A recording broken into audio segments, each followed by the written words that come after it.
how would this kind of equivocation go?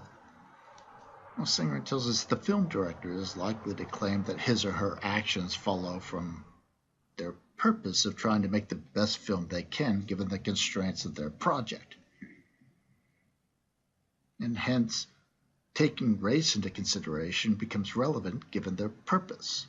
And since the consideration of race is relevant given their purpose, their discriminatory behaviors are not morally bad. However, the shop owner and the landlord are going to make similar claims about their actions and motives. And so such reasoning is going to seem to allow for unlimited discrimination in restaurants and hotels and shops and so on. And Singer says this clearly is not going to work. Such discrimination is clearly morally wrong, and so we need to refine further what we've learned so far. And he thinks we can make further progress in developing a more sophisticated argument that targets particular cases of discrimination by looking at these cases and noting the reasons why that racial discrimination in the cases isn't arbitrary. So why is it that the consideration of race in these cases is not arbitrary and hence relevant, given the legitimate purposes of the people involved? And Singer thinks that if we're opposed to arbitrary discrimination, and we consider carefully the reasons why racial discrimination isn't arbitrary in the cake shop, then we can extend the irrelevancy argument as an argument against the cake shop owner, but which doesn't affect our film director. Because in the case of the cake shop, the discrimination, while not arbitrary from the cake shop owner's perspective, because they're trying to appease their potentially racist clientele, nevertheless, it's derivative.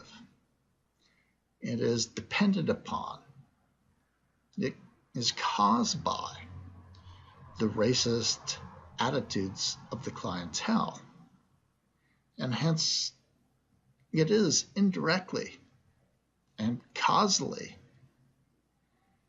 found to be arbitrary and irrelevant, because the racist attitudes of the clientele are in fact arbitrary and irrelevant. And hence, taking their attitudes into account on this line doesn't excuse our motivations from that arbitrary and irrelevant basis for the clientele's attitude. And it's actually even worse, I think, according to Singer. Taking the racist attitudes of the clientele into account not only renders those discriminatory actions to some degree arbitrary and irrelevant in their basis, but it also feeds on and gives support to the arbitrary and irrelevant discrimination of others, and hence propagates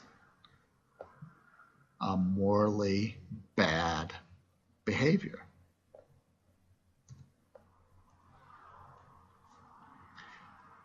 And this is something that is different from the director case.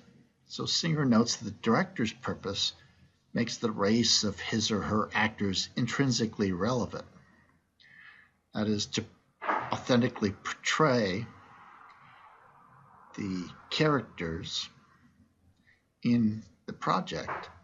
The director thinks that it's intrinsically relevant that he or she hire actors and actresses that can bring their experiences and background to the roles in a way that makes it authentic.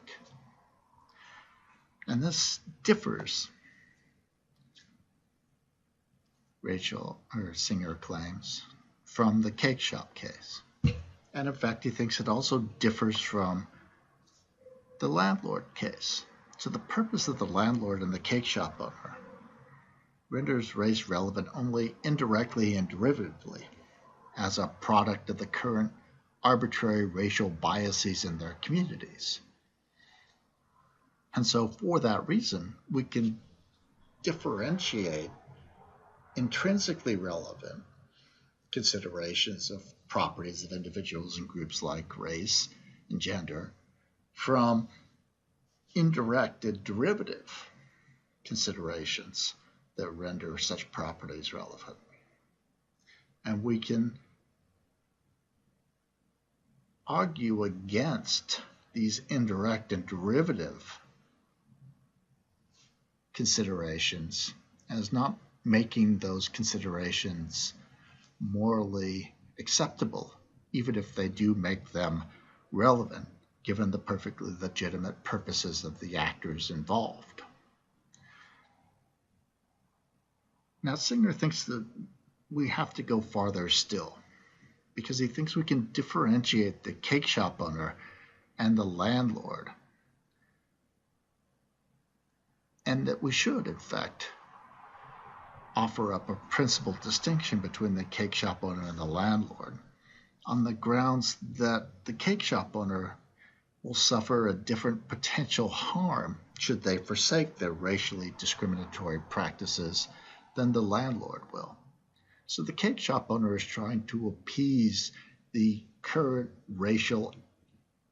racist attitudes of their current clientele. And so should they forsake their racially discriminatory practices, they'll probably suffer some harm, Singer suggests.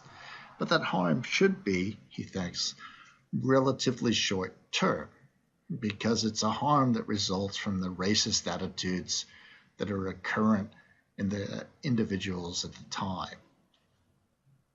But when we look at the landlord, Singer suggests, the potential harm that the landlord will suffer looks to be much more long-term and difficult to remedy.